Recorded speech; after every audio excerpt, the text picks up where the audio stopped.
तो Marvel cinematic universe में हमने बहुत से कैरेक्टर्स देखे, फिर चाहे वो सुपर हीरोज हो या सुपर विलन्स हो। तो आज के इस वीडियो में हम ऐसे ही 12 कैरेक्टर्स को रैंक करने वाले हैं, यानी मार्वल सिनेमैटिक यूनिवर्स के अंदर जितने भी पावरफुल कैरेक्टर्स हैं उनमें से टॉप 12 हम यहाँ पे सबकी बात करेंगे। यानी कि ये वीडियो सुपर हीरोज और सुपर विलन्स तक की सीमित नहीं रहने वाली। जितने भी पावरफुल कैरेक्टर्स अभी तक हमने अपने मार्वल सिनेमैटिक यूनिवर्स में देखे हैं उन सबको यहाँ पे हम रैंक करने वाले हैं। यहाँ पे हम इन सब कैरेक्टर्स को पावर लेवल के हिसाब से रैंक करेंगे। एंड व्हाट इफ का मैं कुछ भी ऐड नहीं करने वाला, क्योंकि एनिमेटेड सीरीज पे आप किसी भी पर्टिकुलर कैरेक्टर को बहुत पावरफुल दिखा सकते हो, लेकिन मूवीज में वो बात अलग होती है। इसलिए यहाँ पे हम सिर्फ मूवीज की बात करेंगे। तो शुरू होने से पहले अपनी पर्सनल लिस्ट हमें कमेंट में शेयर कर दो। एंड ये पूरी रैंकिंग मूवीज यानी एमसीयू के बेसिस में होने वाली है। एंड फटाफट से कैप्टन की शील्ड को थ्रो करके चैनल को सब्सक्राइब कर लो ताकि आप सुपर स्टूडियोज का एक सुपर मेंबर बन पाओ।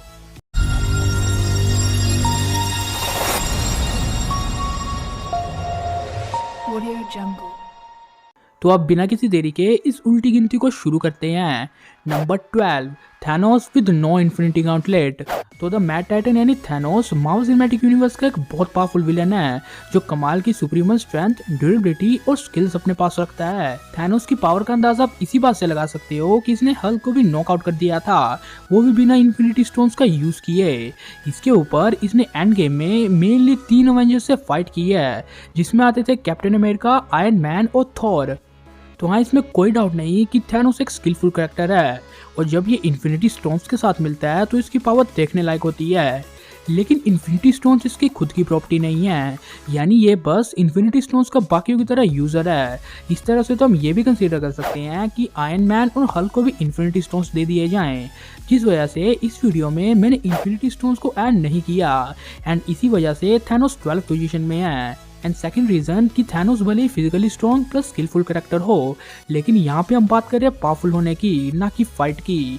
हाँ, डेफिनेटली अगर फाइट हो तो थैनोस इससे बहुत ऊपर पोजीशन डिजर्व करता है, लेकिन पावरफुल होना और फाइट करना दो अलग अलग चीजें हैं। यानी थैनोस फाइट में तो जीत सकता है, लेकिन पावरफुल होना एक अलग चीज है, जिस वजह से और इन्फिनिटी स्टोन्स ना होने की वजह से थैनोस इस लिस्ट में इतना नीचे है।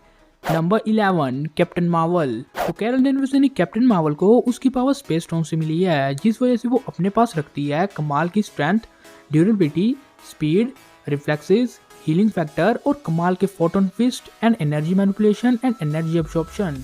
यानी कैप्टन मार्वल एनर्जी मैनिपुलेशन के साथ साथ एनर्जी एब्जॉर्ब करना भी जानती है। इसके ऊपर ये वही कैरेक्टर है जिसने रोनन और थैनोस इन दोनों की स्पेसशिप्स को डिस्ट्रॉय कर दिया था सिर्फ उनके बीच से मूव करके। इसके अलावा अगर और स्ट्रेंथ की बात करें तो अवेंजर्स एंड गेम में इसने इस स्पेसशिप को लिफ्ट किया था। इसके ऊपर ड्यूरेबिलिटी वाइज देखे तो थैनोस के हेडबट से ये हिली तक नहीं थी। प्लस थैनोस पावर स्टोन को यूज करने में मजबूर हो गया था कैप्टन मार्वल के खिलाफ, लेकिन पावर स्टोन के उस पंच के बाद भी कैप्टन मार्वल ने सर्वाइव किया था। स्पीड की बात करें तो captain Marvel speed of sound से ज़्यादा तेज ट्रैवल कर सकती है। हालांकि कॉमिक्स में तो इसकी मैक्स स्पीड ऑफ लाइट तक पहुंची है या इससे भी तेज, लेकिन मूवीज में हमने ऐसा कुछ नहीं देखा है। Number 10, Thor. तो थॉर जैसे कैरेक्टर को इस पोजीशन में देखने के बाद आपको शौक जरूर लगा होगा, लेकिन यहाँ पे हम बात करें ओवर पावर कैरेक्टर्स की, यानी थॉर के ऊपर किस लेवल के कैरेक्टर हो सकते हैं, ये बात आप जस्ट इमेजिन करके देखो। तो थॉर का तो इस लिस्ट में आना बनता था। Thor Asgardian God of thunder है, जिसके पास कमाल की लाइटनिंग मैनिपुलेशन है प्लस स्टॉर्म ब्रेकर है, और थॉर और स्टॉर्म ब्रेकर के इस डेडली कॉम्बो ने 6 इन्फिनिटी स्टोन के रेडिएशन को डिफेंड करके थैनोस को ब्लीड भी किया है। अगर हम स्ट्रेंथ की बात करते हैं तो थॉर ने निडा वैली में इन रिंग्स को मोड़ा था, जिनका वेट प्लानिटरी ऑब्जेक्ट के जितना कंज्यूम किया जाता है। ड्यूरेबिलिटी वाइज देखे तो इसने पावर स्टोन और न्यूट्रॉन स्टार के रेडिएशन को अपने ऊपर लिया। इसकी स्पीड एंड रिफ्लेक्सेस भी बहुत ज़्यादा तेज है, क्योंकि ये एक वॉरियर है। एंड वॉरियर से भी ऊपर की बात कि ये एक गॉड है।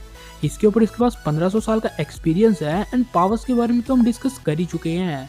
तो देखो, यहाँ पे हम बात कर रहे हैं पावरफुल होने की, यहाँ पे हम ये बात नहीं कर रहे कि फाइट में कौन जीतेगा। अगर हम फाइट की बात करते तो थोर आगे लिस्ट में और भी बहुत कैरेक्टर्स को हरा सकता है, लेकिन पावरफुल होने के मामले में थोर उन सबसे पीछे है, जिस वजह से थोर इस लिस्ट की 10th पोजीशन में है। नंबर 9, हेला। तो हेला गॉडेस ऑफ डेथ है, जिसे ओडिन ने हेल में ट्रैप करके रखा था, लेकिन जैसे ही हेला बाहर आई तो इसने म्योनिर को ब्रेक करके रख दिया। तो भले ही हेला की पावर एस्गार्ड से हो, लेकिन इतने ज़्यादा टाइम के बाद बाहर आने पे और एस्गार्ड से इतना दूर होने के बावजूद इसने थोर के हैमर को ब्रेक किया है, जो बात बहुत ज़्यादा इंप्रेसिव है। तो हेला अपनी पावर से नेक्रोस्वर्ड्स को जनरेट कर सकती है। नेक्रोस्वर्ड क्या, ये किसी भी टाइप के वेपन को जनरेट कर सकती है। हेला के पास सच में बहुत ज़्यादा पावर्स है। अगर इसकी स्ट्रेंथ की बात करें तो ये थोर से ज़्यादा उम्र की है, और जो एस्गार्डियन जितना ओल्ड होता है उसकी पावर भी उतनी ज़्यादा होती है। ड्यूरेबिलिटी और हीलिंग फैक्टर की बात करें तो उसने गमरीन के स्ट्राइक से भी अपने आप को 1 या 2 सेकंड में हील कर लिया। इसके ऊपर थोर ने इसके ऊपर अब तक का सबसे पावरफुल लाइटनिंग स्ट्राइक मारा, लेकिन उससे हेला को एक खरोंच तक नहीं आई। हालांकि जब ये सेम अटैक कैप ने थैनोस के ऊपर किया था तो थैनोस हक्का बक्का रह गया था। Fighting skill, speed and reflexes की बात करें तो उसने एस्गार्डियन की इतनी ज़्यादा पावरफुल आर्मी से फाइट की है। एंड स्टेमिना की बात करें तो इस फाइट के बाद ये थकी तक नहीं। हेला सच में बहुत ज़्यादा पावरफुल है, एंड इसने भी ओडिन की हेल्प किया है 9 रेलम्स को जीतने में। लेकिन हेला का भी थोर की तरह सेम सीन है कि अगर फाइट की बात हो तो इस लिस्ट में जो आगे 3 कैरेक्टर आने वाले हैं उन तीनों को भी ये हरा दे। लेकिन पावरफुल होने की बात आएगी तो वो तीनों इससे पावरफुल है, जिस वजह से हेला थोड़ी नीचे है। Number 8, ancient one. तो एंशिएंट वन सेंचुरी से सोर्सर ऑफ सुप्रीम रह चुकी है, जिस वजह से उसके पास मैजिक को यूज करने का बहुत अच्छा एक्सपीरियंस है। ये हर टाइप के मैजिक को यूज करना जानती है। इसने अपने रियलिटी को मल्टीवर्सल लेवल थ्रेट्स तक से बचाया है। ये एल्ड्रिक मैजिक का यूज करती है, जिस वजह से ये कमाल के वेपन्स प्लस शील्ड्स को जनरेट कर सकती है। ये एस्ट्रल प्रोजेक्शन तक जानती है, और इसी ने ही डॉक्टर स्ट्रेंज को डिफरेंट डायमेंशंस की सैर कराई थी। एंड ये मिरर डायमेंशन तक को एक्सेस कर सकती है विदाउट यूजिंग स्लिंग रिंग। ये डार्क डायमेंशन से भी पावर लेती है, जिस वजह से इसका लाइफ स्पैन इतना ज्यादा लॉन्ग था। इसके पास टेलीपोर्टेशन, डार्क डायमेंशन मैनिपुलेशन और जीनियस लेवल इंटेलिजेंस की भी पावर्स हैं। हमने डॉक्टर स्ट्रेंज मूवी में देखा कि ये हैंड टू हैंड कॉम्बैट में भी माहिर है। Number 7, doctor strange. तो डॉक्टर स्ट्रेंज एक कमाल के मैजिशियन है जो अपनी पावर से किसी भी टाइप के स्पेल को फॉर्म कर सकते हैं। डॉक्टर स्ट्रेंज को ऐसे मीनिंग आउटली नहीं कहा जाता।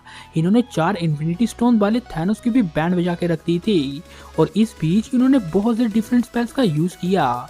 डिफेंसिव वे में ये शील्ड एंड प्रोटेक्टिव फील्ड्स का यूज करते आ रहे हैं। डॉक्टर स्ट्रेंज एक बहुत पावरफुल कैरेक्टर है, लेकिन तब भी बहुत से लोग ये सोच रहे होंगे कि क्या डॉक्टर स्ट्रेंज एंशिएंट वन से ऊपर हो सकते हैं। तो यस, इसका आंसर खुद एंशिएंट वन ने दिया है। जब हल्क एंशिएंट वन के पास आया था तो एंशिएंट वन ने ये खुद कहा था कि स्ट्रेंज ने किया है, तो उसने ये कुछ सोच समझ के किया होगा, क्योंकि डॉक्टर स्ट्रेंज का मुकद्दम हम सबसे ऊपर है। यानी आप इसी बात से अंदाजा लगा सकते हो कि ये बंदा कितना दमदार है। Number 6, Scarlet Witch. तो वांडा मैक्सिमोफ यानी स्कारलेट विच एमसीयू के एक बहुत पावरफुल कैरेक्टर है, जिसके पास टेलीकाइनेसिस, टेलीपैथिक, माइंड कंट्रोल पावर्स और यहाँ तक कि रियलिटी मैनिपुलेशन की पावर्स है। वांडा अपनी पावर्स का यूज करके एक रियलिटी तक को क्रिएट कर चुकी है, और रियलिटी तो छोड़ो, अपने खुद के बच्चे प्लस विजन तक को क्रिएट कर चुकी है। अवेंजर्स एंड गेम में इसने थैनोस और उसकी डबल एज स्वॉर्ड की बैंड बजा के रख दी। इसके अलावा वकांडा बैटल में इस बड़ी मशीन को लिफ्ट कर दिया और आउटराइडर्स पे ही फेंक दिया। एंड सबसे ऑसम फेट कि इसने 5 इन्फिनिटी स्टोन्स के रेडिएशन को अपने एक हाथ से डिफेंड किया, तो दूसरे हाथ से विजन के माइंड स्टोन को तोड़ा। अब स्कारलेट विच की पावर सोर्सर ऑफ सुप्रीम से भी ज्यादा बताई गई है, जिस बात से आप अंदाजा लगा सकते हो कि ये कितनी ज्यादा पावरफुल है। लेकिन मैं आपको फिर से याद दिला दूं कि ये लिस्ट पावरफुल कैरेक्टर्स की है, न कि फाइट बेस्ड कैरेक्टर की। मतलब अगर डॉक्टर स्ट्रेंज और स्कारलेट विच का बैटल होता है तो आई थिंक डॉक्टर स्ट्रेंज उसे डिफीट कर देंगे, लेकिन ज़्यादा पावरफुल स्कारलेट विच है। एंड थॉर और हेला भी इसे डिफीट कर देंगे, लेकिन ज़्यादा पावरफुल स्कारलेट विच है, इसलिए वो लिस्ट में ऊपर है। लेकिन फाइट एक अलग सिनेरियो होता है और पावरफुल होना एक अलग। तो अब हम इस लिस्ट के टॉप 5 कैरेक्टर्स की ओर बढ़ चुके हैं, और ये टॉप 5 कैरेक्टर्स सचमुच टॉप 5 ही है। मतलब ये कैरेक्टर्स इस लिस्ट के किसी भी कैरेक्टर से बहुत ज़्यादा पावरफुल है। Number 5, shorter with internal flame. तो थोर रैग्नारोक में हमने सर्टर के 2 वर्जन्स को देखा, जहाँ पे इसका कमजोर वाला वर्जन थोर से ही हार गया, लेकिन fully internal flame charge shorter ने हेला को मार दिया। सर्टर के पास कमाल की पावर्स हैं, जिसमें आती है इसकी superhuman strength, durability, endurance, fire and heat manipulation and इसकी कमाल की ट्वाइलाइट स्वॉर्ड। अब ये वही स्वॉर्ड है जिसने हेला को फाड़ के रख दिया और एस्गार्ड को भी। इसके ऊपर कॉमिक्स में तो ये मॉलिक्यूलर मैनिपुलेशन जैसी ऑसम एबिलिटीज को भी यूज कर सकता है। हालांकि हमने ये सब बातें अभी मूवीज में नहीं देखी है, लेकिन तब भी शायद फ्यूचर में हमें सर्टर फिर से दिखे और हम ये सब बातें देख सके। लेकिन इतना सब कुछ होने के बाद भी इसकी एक वीकनेस भी है कि अगर इसको इसके क्राउन से अलग कर दिया जाए तो shorter eternal flame charge shorter नहीं रहता, और फिर इसे हराना बहुत आसान है, जैसे थॉर ने भी हराया था। Number 4, Odin. तो थॉर के पिता और भोर के बेटे यानी ओडिन के पास कमाल की पावर्स हैं। ओडिन एक स्काई फादर लेवल कैरेक्टर है, जिस वजह से उनके पास कमाल की strength, durability, flight, electric manipulation, weather manipulation, magical energy and Odin force and telepathy है। ओडिन एमसीयू के one of the most powerful characters में से एक हैं, जिनकी पावर्स का अंदाजा आप इसी बात से लगा सकते हो कि इनकी सिर्फ प्रेजेंस से हेला अपने ट्रैप से बाहर नहीं निकल पाई। इसके ऊपर इनका मैजिक इतना ज्यादा स्ट्रॉन्ग है कि इन्होंने म्यूनिर के ऊपर जो मंत्र लगाया था, उस मंत्र को आज तक कोई नहीं तोड़ पाया। मतलब सिर्फ वर्दी लोग ही थॉर के हैमर को लिफ्ट कर सकते हैं। इसके अलावा आज तक एमसीयू में और कोई भी थॉर के हैमर को लिफ्ट नहीं कर पाया। तो बहुत से लोगों को ओडिन और सर्टर की पोजीशन में थोड़ा डाउट हो रहा होगा, लेकिन एमसीयू में प्राइम ओडिन ने एटर्नल फ्लेम से फुली चार्ज सर्टर को पास्ट में हराया था, लेकिन ओडिन उसे मार नहीं पाए थे, क्योंकि कुछ भी कर लो रैगन रॉक तो हो के ही रहेगा। Number 3, ego the living planet. तो बहुत टाइम से एक क्रिएचर था जो अपने कॉस्मोस में था अपनी ब्रेन की फॉर्म में, लेकिन देन उसने अपने आप को एक बॉडी के रूम में फॉर्म किया, लेकिन बाद में उसने अपने आप को प्लैनेट में ही फॉर्म कर लिया। ईगो सचमुच बहुत ज्यादा पावरफुल कैरेक्टर है, और होगा भी क्यों नहीं, आखिरकार वो एक सेलेस्टियल है। वो मैटर मैनिपुलेशन जानता है, किसी भी टाइप की एनर्जी को मैनिपुलेट करना जानता है, पावर ब्लास्ट यूज करना जानता है, लाइट प्रोजेक्शन यूज करना जानता है, और उसके पास कमाल का healing factor, shape shifting, stamina और मॉलिक्यूलर लेवल तक मैनिपुलेशन है। और इतनी ज्यादा साल की ट्रेनिंग करने के बाद ये इमॉर्टल भी है। हाँ, इसे बस एक तरीके से मारा जा सकता है, जिस तरह से गार्डियंस ऑफ द गैलेक्सी ने मारा, इसके ब्रेन को डिस्ट्रॉय करके। तो बहुत से लोग सोचते हैं कि ईगो ओडिन से कम पावरफुल है, यानी ओडिन ईगो को हरा सकते हैं, लेकिन मैं आपको बता दूं ऐसा बिल्कुल नहीं है। पहला रीजन कि ओडिन एक स्काई फादर लेवल कैरेक्टर है, लेकिन ईगो एक सेलेस्टियल लेवल कैरेक्टर है। एंड सेकंड रीजन कि अभी तक एमसीयू में एस्गार्डियंस के साथ गॉड वर्ल्ड का यूज नहीं हुआ, लेकिन ईगो के साथ हुआ।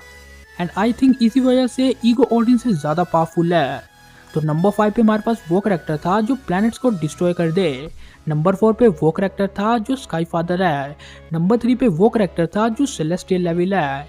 लेकिन नंबर 2 पे हमारे पास वो कैरेक्टर है जो पूरे मल्टीवर्स को चलाता है, यानी ही हू रिमेन्स। तो कैंग 31st सेंचुरी से बिलोंग करता है, लेकिन बहुत से लोग सोचेंगे कि इसके पास ऐसी क्या खास बात है कि ये सेकंड पोजीशन में है। तो पहली बात कि ये सचमुच एक जीनियस है जो अपने हर एक वेरिएंट से पहले ही मिल चुका है। प्लस ये पूरे मल्टीवर्स को कंट्रोल करता है, यानी मल्टीवर्स में जो कुछ भी हो रहा है वो इसकी मर्जी से ही होता है।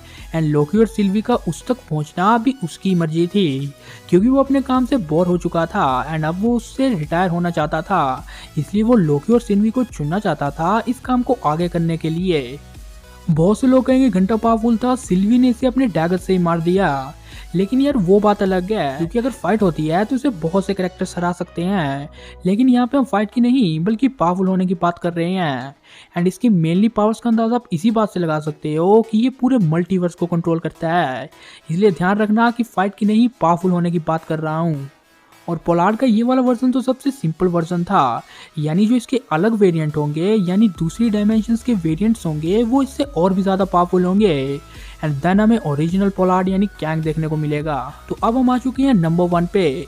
Number 1, none other than the boss of the dark dimension, Dormammu. तो Dormammu literally Marvel cinematic universe का मोस्ट पावरफुल कैरेक्टर है, जिसके पास बहुत ज़्यादा पावर्स हैं। डोरमामू डार्क डायमेंशन का रूलर है जो डार्क डायमेंशन को कंट्रोल करता है, या आप कहो कि ये खुद ही डार्क डायमेंशन है। वो डार्क डायमेंशन में कुछ भी कर सकता है, वो अपनी बॉडी बना सकता है डार्क डायमेंशन को कंट्रोल करने पे। इसके ऊपर इसने डार्क डायमेंशन में बहुत से प्लैनेट्स को एब्जॉर्ब किया है, इसने लगभग मिलियन ऑफ प्लैनेट्स में कन्वर्ट किया है। इसके ऊपर इसे इमॉर्टल कहना भी गलत नहीं होगा। डोरमामू के पास teleportation, telepathic, soul manipulation, life form absorption, dimension creation and element control की भी पावर्स हैं। एंड यही सब पावर्स इसे नंबर 1 पोजीशन में रैंक करवाती हैं।